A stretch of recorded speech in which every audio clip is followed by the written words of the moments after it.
tisu vaya vanonamata devil amunoti masatanist sekutaura kwamunoita. Tese neuyo aiti muroi tinobelonga to the dark world, asi mashandiro edu ndiwo akasiyana nokuti varoi speciality yavo ndeyeusiku, asi isu tinoshanda 24/7 per week kurecruita masouls for kingdom ya Satan. Mitumbi hatina basa nayo kazhinji. What we are after is your soul. So isu kingdom yedu iri sophisticated nokuti tinoshanda kubva kupolitics chaiko. Mamwe mapresident ari kutotonga nyika izvezvi tinonamata nawo. Tinoshanda nemamusician vaimbi vachimbawo. Chatinongoita is to control narrative yezvamunoimba zvacho, nokuti unofanira kuimba zvinosimudzira chisatan muvanhu. Ukangoona munhu oshora masikiro akaitwa namusiki, ziva kuti mweya wesatanism wakubata zvine simba. Vamwe vari kushora musiki ndevaya vakazvagwa vari varume, havachadi kuva varume, vava vakadzi. Vakadzi vava kudawo kuva varume. Vamwe vari kuti kumusoro mukadzi kuzasi murume. Atinoti ma-LGBTQ zvichingodaro.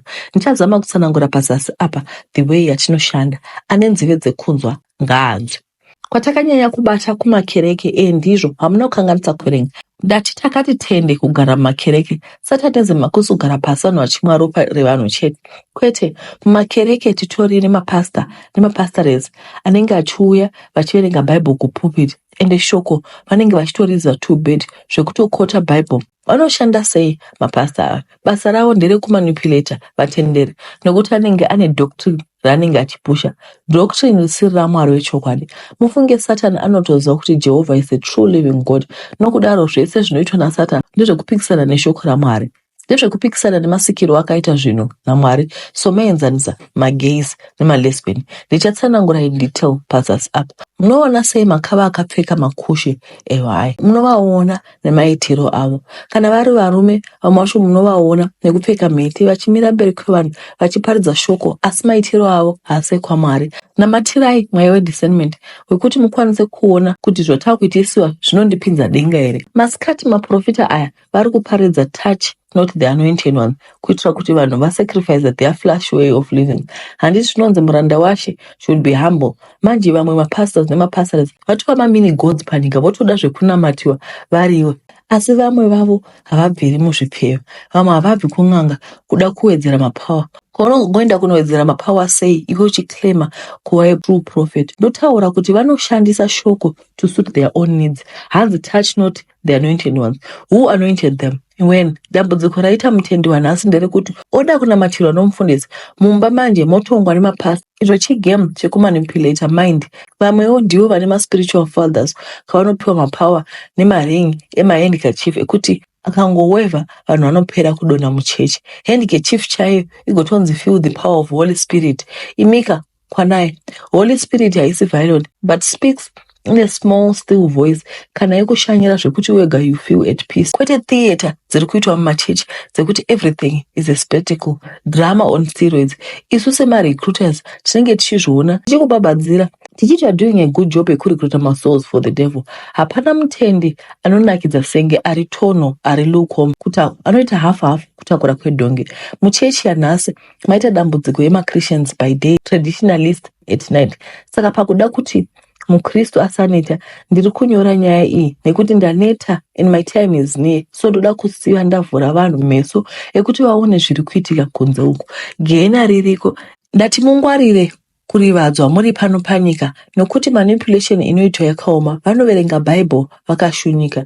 Nyaya yema-spiritual fathers mukainzwa vachidefenda vachishandisa story yaElijah naElisha inova basis yenyaya yavo. Vamwe vanofunga Satanism kumwa ropa revanhu. Zvekumwa ropa atori ma-blood rituals asingaitwi nemunhu wese wese, asi evanhu vagara muchiraundi cheSatanism vatori nechigara. So panenge poda blood revanhu kusimbisa mapowers. Chikuru is to win souls for the devil, and tinoudzwa kunzi tishande nekuti time is no more.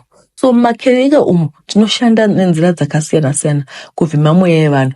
Vamwe vamuri kuti vafudzi vemweya hakusi kufudza kuti uende kudenga, asi kukufudza kuti mweya wako ugonotongwa nekusingaperi. So maprophets aya anoita a deal with the devil in reward for cash or fame, hupfumi kana mbiri. Saka the more yaunorecruita masouls, the more yaunowana reward. Tinomanufacture ma-anointed oils nema-anointed bangles. Ma-anointed oils tinowa manufacture nefat yevana vanenge vaka-abortiwa koiswa mademons mukati, imi sevatenderi motenga muchizora. Ndosaka uchiona kuti munhu anofollowa prophet hauna zvaunomuita, because anenge akatova attached, ane mweya waanenge achikontrolwa nawo nemadhimoni. Saka vanhu vakadaro hamugoni kuvabvisa pamuprofita. Asi anoda kuti muzive ndechekuti oil iyi iri kugadzirwa nefeti yevana vanenge vakaabhotiwa, vaya vana vachechi vanenge vakaurayiwa nevabereki vavo, ndiyo yatinoshandisa kugadzira maoils aya. Pane umwe wakutengesawo maanointed bricks. Uyu zvava zvemusoro wakewo, haisi instruction yedu, asi vakomana nevasikana vava mahustlers muchechi. So kana tamanufacture anointed oil iyi nema-anointed bangles, tinoita mass distribution of zvinhu izvi kumapasta edu, ende munoziva nhamo yakaoma inoita kuti munhu ave desperate. Manje munhu ari desperate haanetsi kudhila naye, nekuti kazhinji haashandisi pfungwa asi dumbu, ende anobva aita easy target.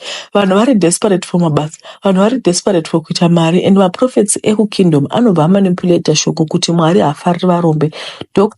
Idoctrine repi iroro? Iye mufundisi werima anenge ane pfuma, but if you ever questioned source yemari yake. Kamwe ka-inspirational story kekuti ndakatanga restaurant netsanga imwe chete yerice, kana ndakaita murimi nokuda kwemuhomba umwe wemambaira, hehede mukaona angodaro batai murove, hazviko. Saka ndachita mari kudaro nemhaka yei asiri kungoita zvelife yake. Dzimboritsitsidzei harava kubvisa mwana wembana madziva, handiti anenge ane zvaakataimira. Imi vafudzi ndimi kutomuitisa mari because akatenga mweya yenyu, chake kuifudza kuti pasawa naumwe chete anopukunyuka. Ende vanhu vari mumachechi ndambotaura kuti vakati tono, havachina one on one naJehovha, vakudhipenda stereki nezvigadzirwa zvinovabata kumese. Ende tinokupa impression yekuti zvinoshanda stereki, izvo kwane, it's all in your mind. Zvogona kushanda temporarily but hazvipedzi problem.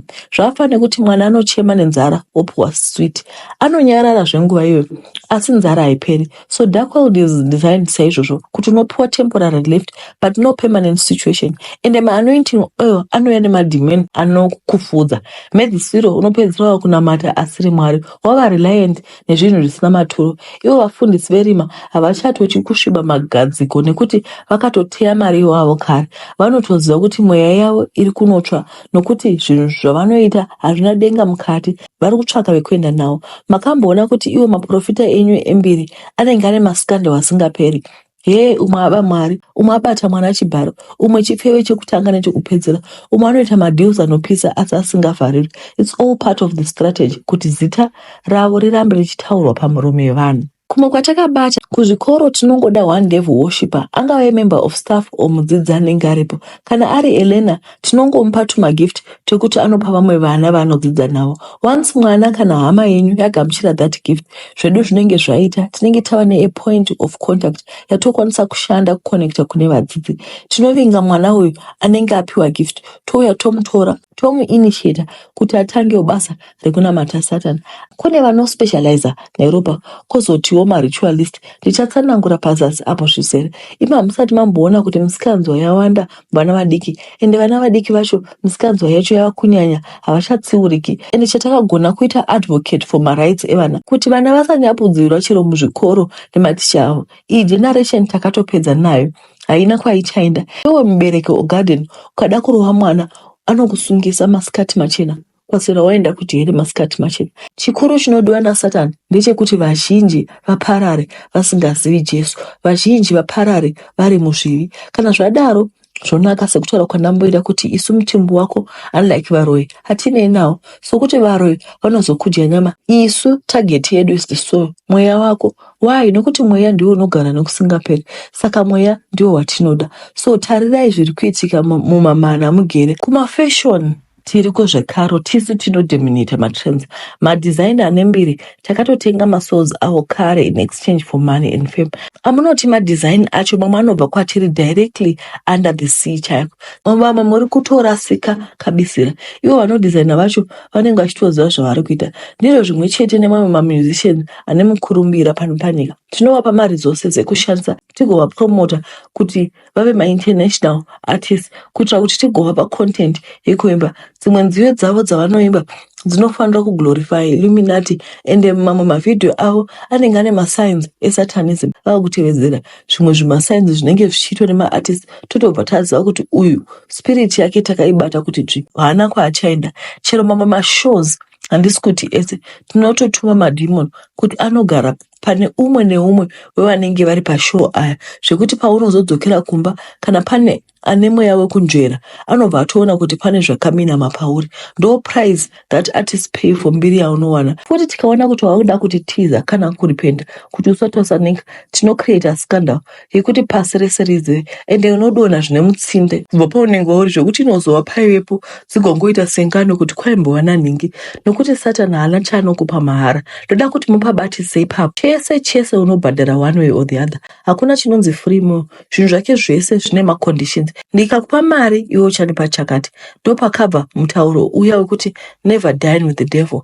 Nokuti ukasangwara unopedzera wadyiwa ndiwe. Chimwe chatinogona kudisrupta vanhu kuti vasanyatsonyamata Mwari handisi kuti kwapa social media zvakashata kwete, asi pane vamwe vava addicted zvekuti havachagoni kugara vasiri paire. Makuseni kumuka esocial media, masikati ndizvozvo. Munhu akashaya hope anomukoenda pasocial media, vanhu havachina nguva naMwari. Vakawana zvimwari zvavo zvekunamata makuseni, masikati, manheru.